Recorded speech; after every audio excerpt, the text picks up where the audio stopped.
Friends, आज आपण पालकच्या बियांपासून ते स्वादिष्ट पालक पनीर बनवण्यापर्यंतचा संपूर्ण प्रवास पाहणार आहोत.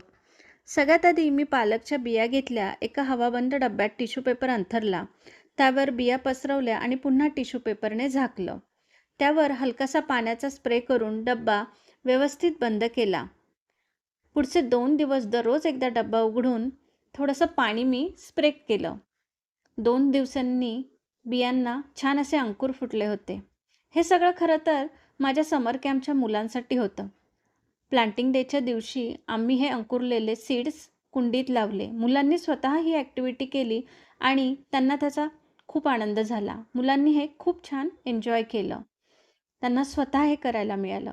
4 दिवसांनी हे छान अशी रोपं वाढायला लागली. साधारण 2 महिन्यांनी ताजी हिरवीगार पालक काढायला तयार झाली. खत म्हणून मी फक्त शेणखत वापरलं होतं आणि मातीमध्ये जवळपास 30 ते 40% कोकोपीट मिसळवलं होतं. माती कोरडी झाल्यावरच पाणी दिलं.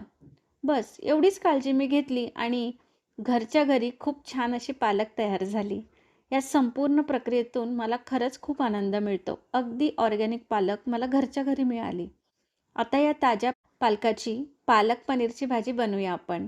सर्वप्रथम पालक 2 ते 3 वेळा स्वच्छ पाण्याने मी धुवून घेतली. त्यानंतर कढईमध्ये थोडं पाणी टाकून पालक वाफवून घेतली. साधारण 5 मिनटं मी वाफवायला ठेवलं. ते वाफून होतंय तोपर्यंत पनीरचे छान असे चौकोनी काप करून घेतले. तसेच एक कांदा आणि 2 हिरव्या मिरच्या छान बारीक कापून घेतल्या. पालक आता छान वाफवून झालेली आहे. त्यातील एक्स्ट्राचं पाणी मी साईडला काढून घेतलं. फक्त पालक मिक्सरमध्ये छान बारीक करून घेतली. आता भाजीला फोडणी देऊया. कढईमध्ये मी एक पळी तेल घेतलं. त्याच्यात मी मोहरी टाकली आणि मोहरी तडतडल्यावर एक आलं लसूण पेस्ट 1 टेबलस्पून टाकून छान असा कांदा बारीक कापलेला तो टाकून घेतला आणि त्यानंतर कांदा आणि खोबरं भाजून तयार केलेली 1 टेबलस्पून पेस्ट घातली.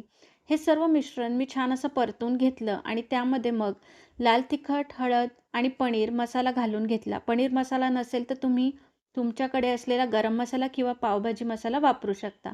आता यामध्ये मी पालकची प्युरी टाकली आणि पनीरचे तुकडे सगळं एकत्र टाकून घेतलं आणि छान असं मिक्स करून घ्यायचं. पालक आणि पनीर हे दोन्ही पौष्टिक पदार्थ आहेत. पालकमध्ये लोह, calcium, fibre, vitamin A, C यांसारखे अनेक महत्त्वाचे पोषक घटक असतात. तर पनीर हे प्रोटीन आणि कॅल्शियमचा उत्तम स्रोत आहे. ह्या दोघांचं एकत्र सेवन केल्याने शरीराला योग्य तो संतुलित आहार मिळतो. आता मी याला 5 मिनटं छान असं वाफवण्यासाठी ठेवून देत आहे आणि त्याची वाफ येते तोपर्यंत मी चपातीला छान असं बटर लावून घेतलं आणि बटर लावलेली गरमागरम चपाती तुम्ही एकदा ह्या भाजीसोबत नक्की ट्राय करा. तुम्हाला इतकी छान लागेल त्याची चव की पुन्हा पुन्हा बनवावीशी वाटेल. पालक आणि पनीर दोन्ही एकत्र खाल्ल्याने शरीराला संतुलित आहार मिळतो आणि कॅल्शियममुळे हाडे आणि दात मजबूत होतात. पालकातील फायबर पचनक्रिया चांगली ठेवण्यास मदत करते.